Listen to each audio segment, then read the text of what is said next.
Hello everyone and welcome back to my channel. So today we're going to continue our full face series, and for our third full face we are going to do a full face of Rimmel.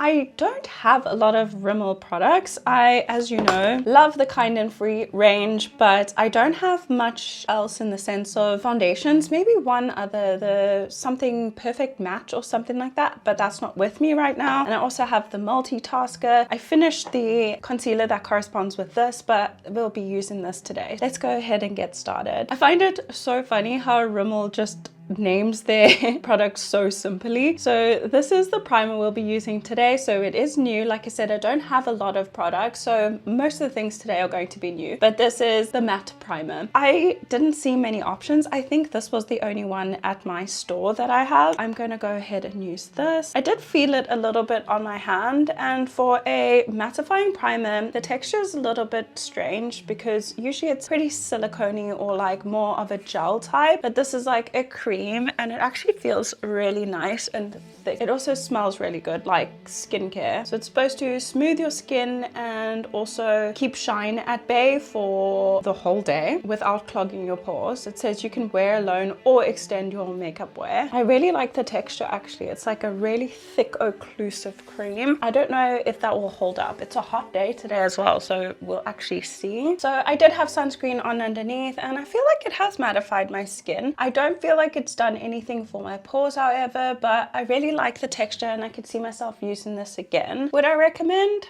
Yes, definitely. I really like this. If you're an oily skin type, this is very good for that. I know I said I have a full face, but I just kind of grabbed what they did have. I personally didn't see any eyebrow products, so I didn't get that. Moving into foundation, I obviously have the Kind and Free. Mine's in 410 Latte. It's slightly too dark for me, but I really like this. It's really lightweight and long lasting. I love it. It's literally a proper skin tint in my eyes, but I won't be using this today because it is part of my project pan as well, and so I've spoken about it quite a bit on my channel. So I went to the sales rack and I found this, again with the names, Lasting Matte. That's it. That's the name of it, but it is a full coverage mattifying foundation. It says it's lightweight mousse and smooths your skin. So it looks like this. This was marked down from 139 Rand to 70 Rand, so I thought I'd snag it. I don't know if it is available in other countries, but definitely here, and it is on sale at the moment at Clicks if you wanted to pick it up. So I already just kind of tested the shade of it and it looks like it will match. So it's a 404 Sun Beige. I'm going to be using a sponge today. It is a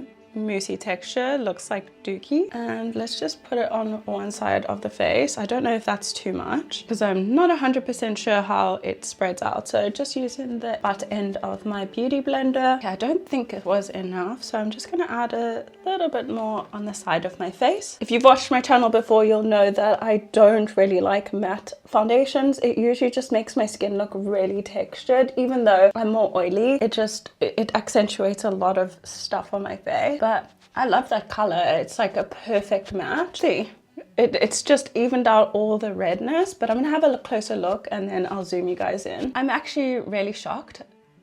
It looks really nice. I don't know if it's due to the primer, but it's not drying out my skin. It's not accentuating all that stuff I have on my nose, the spacious comedones. My little mustache doesn't look terrible. I think that looks really nice. I don't want to try it with a brush because I think it's really dry. So I think the sponge would be the best method. Shall I do it just so we can see what that looks like? I think we should. So just adding more on the side. See, it's like, it is actually like a mousse, like the Dream Matte mousse. Kind of looks like mud. And then I'm actually going to spray my brush with some setting spray just to wet it a little bit so it's not stiff. Not stiff, I mean not dry and like not moving around. So I'm just slightly drying the brush off and then we'll go ahead and blend this in. There we go. But I definitely do prefer the application with the sponge because like I said, it's dry and like matte, so it moves around better with the sponge. I also do think it's self-setting because it's not very sticky and the sides dry down quite a bit. So I think that looks really nice. However, like I said, the brush, if you don't wet it with your with your setting spray first, I feel like the product wouldn't move or sit properly on your skin. So definitely sponge method for this. Would I recommend? Absolutely. I think it looks really nice. But again, if you have an oily skin type, I think if it was dry, it would cling to areas. On my skin, I'm actually combo, but more leaning oily. This is really, really, really gorgeous on the skin. I'm just gonna leave you zoomed in. I didn't get any like cream products because I didn't see any. So I didn't see a cream bronzer or cream blush or cream highlight. So we'll just move into concealer. As you know, I do not love this concealer. This is the Multitasker and it is in the shade 060 Nude. It's just very dry on me and I prefer like a more serum-like concealer, but this is very, very popular because it's the closest dupe to the Shape Tape, especially with this big wand. So I'm not gonna add too much because I don't love it.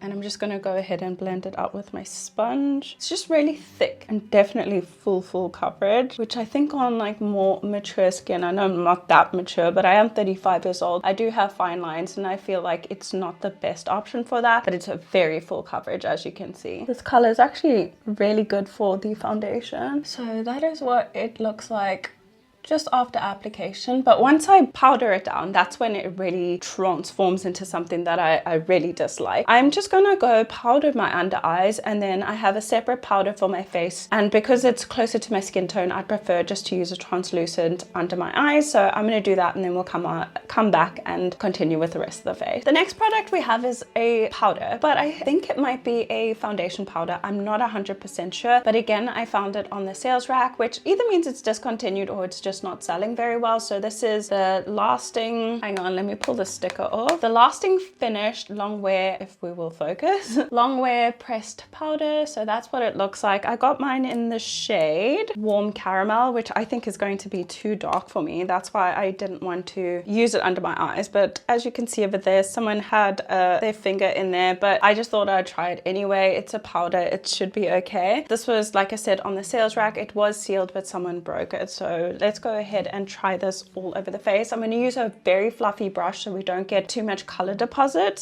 It does smell like talcum powder. Okay, let's do one side and then compare. I don't think this foundation needs a lot of powder though, so I'm just going to lightly powder. Seems to have set itself, like I said, self-setting. You can see it especially on my forehead. It has darkened it, so I think I could use this as a foundation powder. As you know, I love the Essence one, but it's a little bit too orange for me. This is a little bit orange, but it's more like a leaning neutral. It is pretty smoothing. It hasn't disturbed my foundation and it actually feels like silk on the skin. So I'm gonna go ahead and do the same on the other side. I'm gonna have to take it down my neck. Color is so vast, and just a little bit over that, over my eyes, because otherwise it's gonna look very stark. So it's slightly too dark, as you can see, but I think it's really nice. I think it will be great for summer. So it's not looking too dry or textured. It's very smoothing and I actually really enjoy it, but there's a lot of talc in it, I think, because I can smell it, so that definitely helps make things feel smoother. But would I recommend? Yes. From the sales rack for 70 Rand, I think, was it 70? No, it was 90, I lie, but I think it's worth it. It's basically the same price as the Essence one, so if you see this on the sales rack at Click, go for it. Moving into bronzer, again, you've seen this on my channel. It's literally like almost 2 years old and it is the Natural Bronzer. That's all it's called. I got mine in the shade 003 Sunset. It's not very pigmented, especially on my skin tone, and I think this is the darkest one that I found in the store I went to. It's also hard pan, so it doesn't pick up a lot. So I'm just going to put a little bit on my face, not that I need any more bronzing, but just to shape it out a little bit. It's also got like a red tone to it. I feel like this was in my Project Pan before, but I did hit pan, as you can see, because it takes a lot to get some color out, so not the most pigmented. Would I recommend this? It depends. I think if you're a lighter skin tone, this could look nice, but if you my skin tone or deeper, I don't think this works for us. So there's better. Even Essence and Catrice have better than this. Blush, I do actually have another one of these. It's in the UK though, and it's a more like deep purple color, and this one is 003 Wildcard. Very pretty pink blush. I thought this would look nice in like the summer. It's just the maxi blush.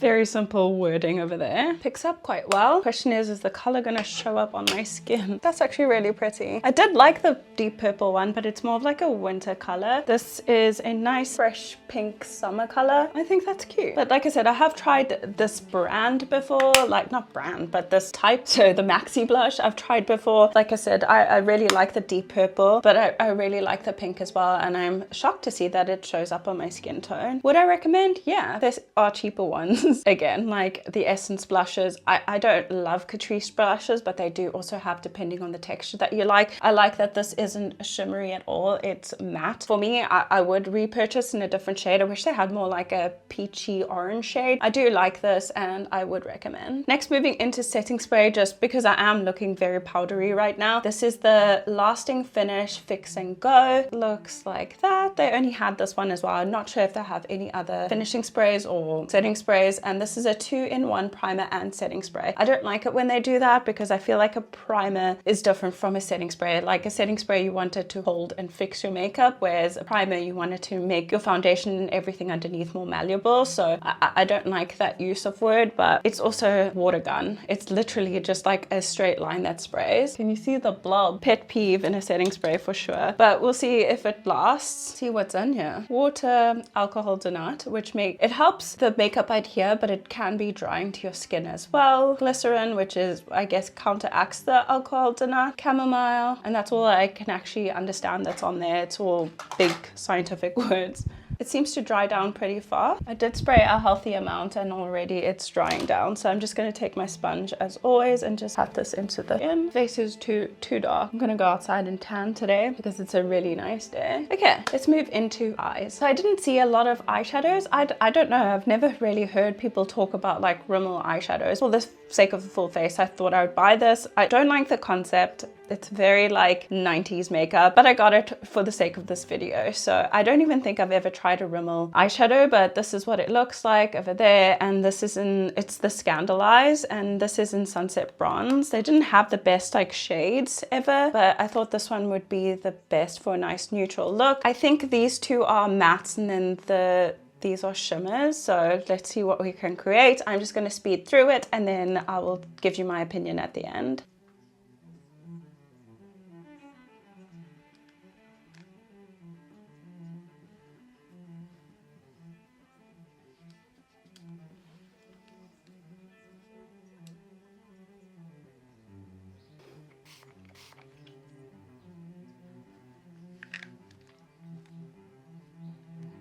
I don't like it. It feels really chalky. When I felt this middle shade, it actually felt like plastic. Like it was not movable. I had to dig down. This is so bad. I don't like it at all. This is what I got on my eyes.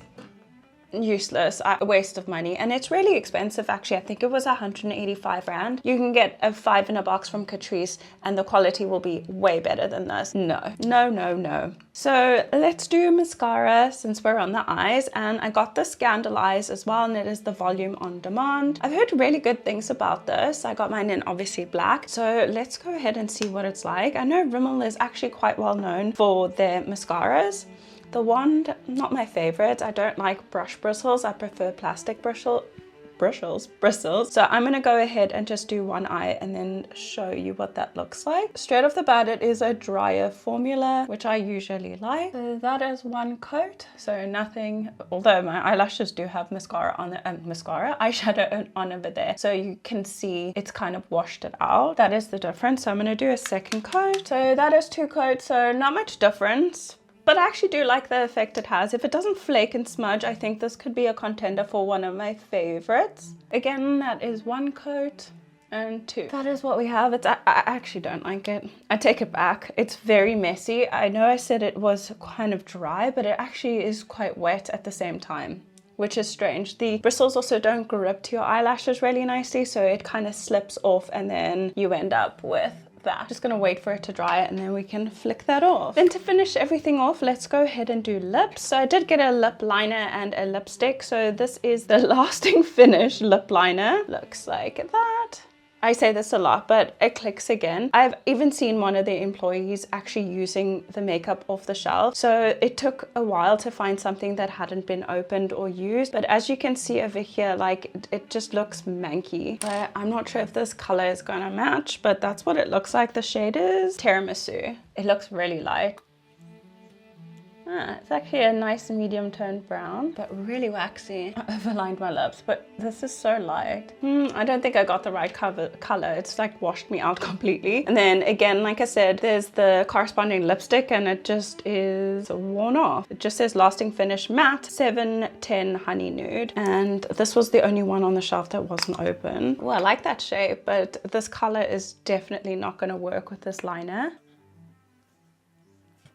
No. I like the texture of this. I really like it, but I'm gonna go wipe this off and put on a different liner and then put this back on and we'll see what that looks like. So instead I decided to use my Barry M lip liner in the shade Chocolate. So it's a nice deep brown and I think this will look really nice in the middle. It's got a moussey texture. I really like it. It feels again like sort of like the Armani Velvet Lips or Velvet Kiss, whatever it's called. And I think pretty much a good dupe. It looks so much better. I prefer like the 90s look. So do I recommend? Yes, I definitely would have chosen a different color if I knew how light this would have been, but they didn't have any testers, so there was no telling. So that is everything we have today. So again, let's ask the question, is Rimmel any better than Essence or Catrice? No, I think I would rather go for Catrice or Essence over Rimmel. Rimmel has some good products, but I think as a whole, it's not the best. It's mid-range here in South Africa, and I feel like there is better, more affordable options. Half the stuff I didn't really like. I believe that you don't have to pay the highest of prices to get quality. I don't know about the setting spray. We'll have to wait and see. Like I said, I don't really like the mascara. It is quite, I don't know if you can see, but it's supposed to add like a volume, but it's not there and it's messy, so I wouldn't recommend the lip liner. Is super waxy and it was really hard to draw and control on my lips, so wouldn't recommend. I did like the lipstick. I love the Kind and Free range. Like I said, I don't like the powders. The foundation or skin tint and the concealer are really good. I love that concealer. I used it all finished. This one, no, most definitely not. I would recommend the primer. I would recommend the foundation. I would recommend the powder, and I also would recommend the blush. So maybe they're just better at base products rather than anything else. Definitely, if you were on the market for base products and you wanted something a little bit more expensive, this is a good option, but I wouldn't go for anything else. The whole full face thing is not really worth it. That's just my opinion. Anyway, guys, that's it from me. Please let me know what you thought, what you think of Rimmel compared to like Catrice and Essence, because those are the two most affordable brands. They literally are way cheaper than Rimmel is. But yeah, that's it from me, guys. I will see you all in my next one. Bye.